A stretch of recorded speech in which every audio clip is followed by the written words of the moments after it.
പ്രിയമുള്ളവരെ, എല്ലാവരും ഒന്ന് ശ്രദ്ധിക്കുക. ഇനി ഞങ്ങൾ ചെറുക്കന്റെ വീട്ടുകാരുടെ കലാപരിപാടികളാണ്.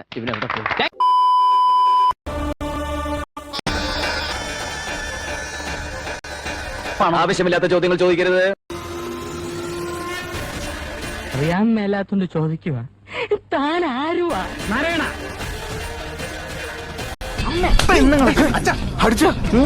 പിന്നെ ഞാനൊന്നും കേട്ടില്ല.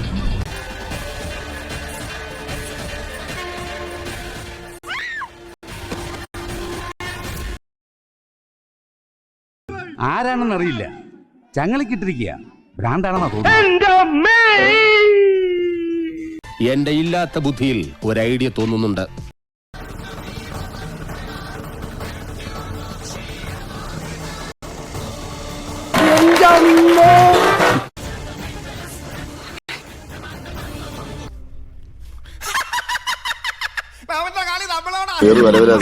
തൂക്കിയെടുത്ത് നിന്നെ ചെവരില്ല.